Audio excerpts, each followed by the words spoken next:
Agama terakhir ada, kalau misalkan mau dicari di Alkitab ada. Saya lupa ayatnya di mana, pernah saya baca. Setelah agama sekarang pasti akan ada lagi agama buat agama terakhir gitu. Ada, saya lupa.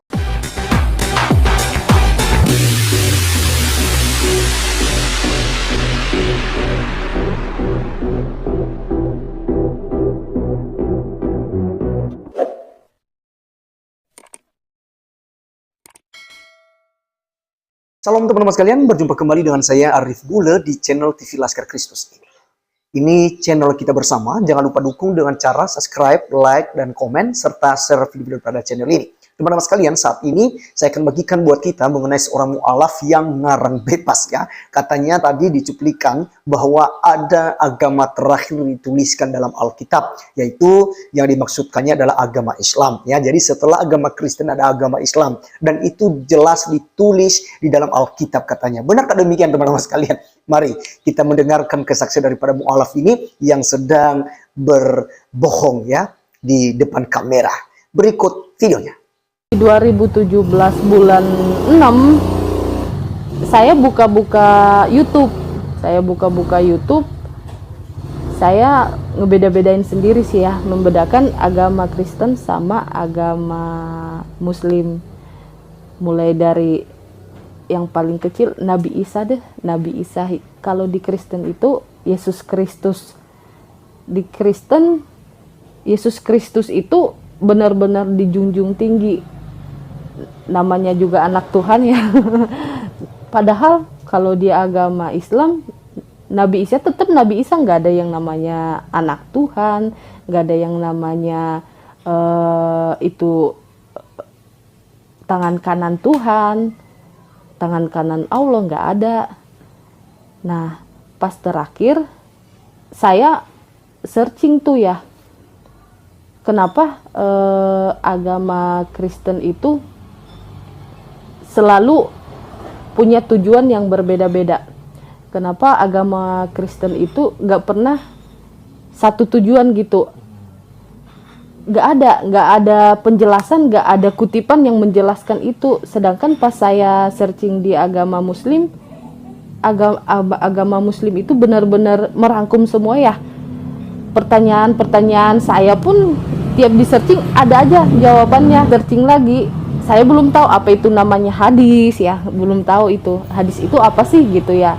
Nah di agama Muslim kita melakukan ini ada hadisnya ini, kita melakukan ini ada hadisnya ini kan gitu. Kalau di agama Kristen kita melakukan misalkan jangan berzina nanti masuk neraka, jangan membunuh nanti masuk neraka. Sedangkan di agama Muslim enggak gitu. Jadi pertanyaan buat saya juga ya, kenapa ya kok jadi gitu ya? Pokoknya banyak banget perbedaan agama Kristen sama agama Muslim, apalagi yang namanya agama Islam ya. Agama terakhir ada, kalau misalkan mau dicari di Alkitab ada. Saya lupa ayatnya di mana, pernah saya baca. Setelah agama sekarang pasti akan ada lagi agama buat agama terakhir gitu. Ada, saya lupa ayatnya. Ya, teman-teman sekalian, itulah cuplikan video dari perempuan mu'alaf ini, teman-teman sekalian ya. Menurut saya gini, kalau mu'alaf aja, jadi seharusnya nggak perlu membahas kekristenan di situ. Toh juga kami tahu kok, kalian mu'alaf tinggalkan Kristen itu ya karena laki, karena pekerjaan, kemudian karena jabatan gitu ya. Dan banyak hal lagi ya yang menyebabkan kalian itu meninggalkan kekristenan masuk ke Islam. Sebenarnya no problem buat kami, tetapi karena kalian terus menceritakan tentang kekristenan secara salah, maka kami harus meluruskannya. Teman-teman sekalian, yang disampaikannya tadi bahwasannya dia cari ya di Google itu tentang mengenai Kristen, dia tidak mendapatkan. Selalu tujuannya berbeda-beda katanya. Kemudian ketika dia cari Islam mengenai hal-hal yang dilakukan dalam agama Islam, semua ada jawabannya di Google katanya ya. Oke, teman-teman sekalian, itu yang pertama yang dia katakan. Yang kedua juga, dia katakan bahwa orang-orang Kristen itu ya selalu berbeda tujuannya, tidak sama semua. Jadi dari penyampaiannya, cara ngomongnya saja, di sini kita melihat bahwa sedang berbohong dan tidak tahu ya apa yang sedang dia ceritakan gitu ya. Lari ke Kristen tidak inilah, beda-beda tujuan, kemudian lari di Kristen tidak lengkap gitu ya. Kalau di dalam Kristen itu kamu tidak boleh berzina, nanti masuk neraka gitu ya. Kalau di Islam tidak ada begitu katanya. Nah, justru ini yang kita ragukan gitu ya. Berarti kalau memang tidak ada ayat-ayat yang melarang untuk membunuh, melarang untuk berzina di Al-Quran gitu ya, di kitab suci Islam. Nah, ini yang ditanyakan ya. Berarti bebas dong kalian untuk berbuat dosa, membunuh, berzina, selingkuh ya gitu. Nah, kalau kekristenan memang ada ayatnya dituliskan secara detail. Jangan berzina, ya, jangan membunuh misalnya. Ya semua ada di Alkitab, lengkap, tidak perlu pakai Mbak Google ya, tidak perlu pakai Om Google. Ya cukup pakai Alkitab saja, semua lengkap. Ya, Alkitab itu tebal ya, 66 kitab. Dibandingkan dengan Al-Quran yang begitu tipis, dan itu pun membahas kekristenan di dalamnya. Ya, gitu. Lalu kalau katanya lagi ya, kitab suci Anda katakan bahwa dia sempurna adanya, lalu kenapa harus ada tambahan-tambahan dari para ulama, ada hadisnya, ada riwayat ini, riwayat itulah ya. Jadi kenapa bukan hanya di Al-Quran saja? Katanya kan kitab suci yang sempurna. Lalu kenapa disempurnakan dengan hadis sahih lah, cerita para ulama lah, dan macam-macam yang diperlengkapi untuk menyatakan Al-Quran itu sempurna adanya. Nah, kalau di Alkitab itu cukup 66 kitab itu satu paket itu Alkitab. Sudah, segala sesuatunya yang kamu cari di situ semua ada. Ya, semua ada kalau cari di Alkitab. Nah, kemudian teman-teman sekalian, statement terakhir, dia katakan bahwasannya di dalam Alkitab itu dituliskan mengenai agama terakhir gitu ya. Ada ayatnya, terlalu yakin. Dia pernah membacanya, ada ayat di dalam Alkitab yang menjelaskan tentang agama terakhir nantinya. Ya, inilah ya, mungkin sering dengarkan ceramah daripada Ustadz Kainama ya, yang ngaku-ngaku pendeta. Dia katakan bahwa di dalam Alkitab itu sudah dinubuatkan tentang Nabi Muhammad lah, tentang datangnya Nabi Muhammad lah, membawa syariat inilah, membawa ajaran inilah gitu ya. Mungkin ini yang dimaksudkannya, bukan agama Islam. Karena agama Islam itu sama sekali tidak disinggung di dalam Alkitab.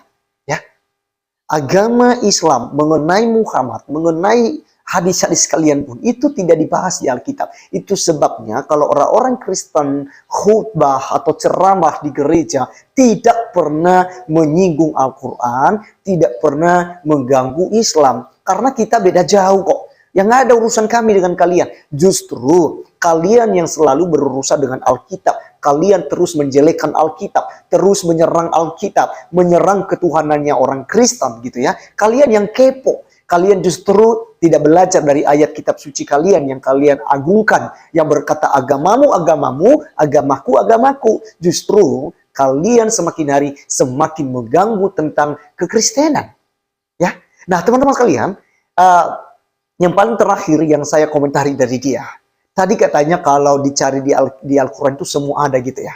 Oke, kan Al-Quran menjelaskan bahwasanya Yesus itu tidak disalib tetapi diserupakan.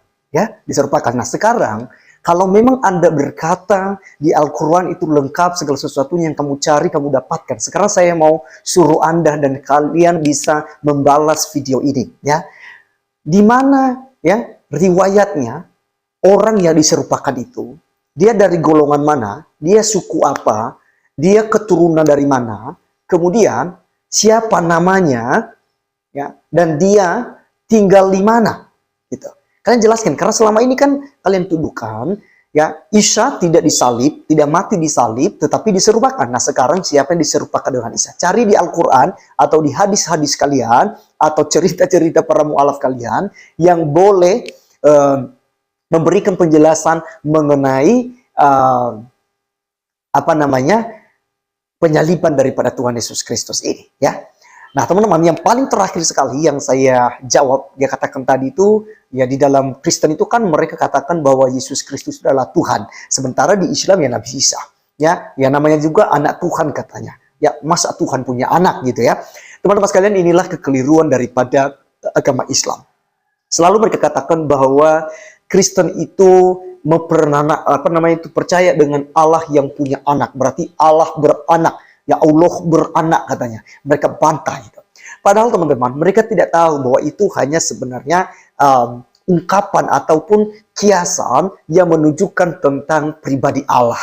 Misalnya ini, ya kita katakan anak tangga. Pertanyaan saya, apakah tangga punya anak atau beranak? Ya, tangga beranak tidak? Tidak. Anak kunci. Apakah kunci beranak? Tidak. Ya. Nah, jadi disinilah kita ya belajar tentang kontekstual itu. Jadi jangan paksakan pandangan kalian terhadap orang Kristen, karena pandangan kita tentang Yesus pastinya berbeda. Lagi pula, kami tidak mengakui bahwa Nabi Isa itu adalah sama dengan Yesus kami. Tidak, Nabi Isa saja lahirnya di bawah pohon korma. Kalau Yesus Kristus lahir di kandang domba di Bethlehem, gitu ya. Jauh beda. Jauh beda. Kemudian Nabi Isa, dia punya mama itu Maryam, saudara Musa dan Harun. Kemudian kalau di Kristen, Yesus Kristus itu mamanya itu Maria dan Yusuf. Tidak ada kaitannya dengan Musa dan juga Maryam. Maryam dan Harun.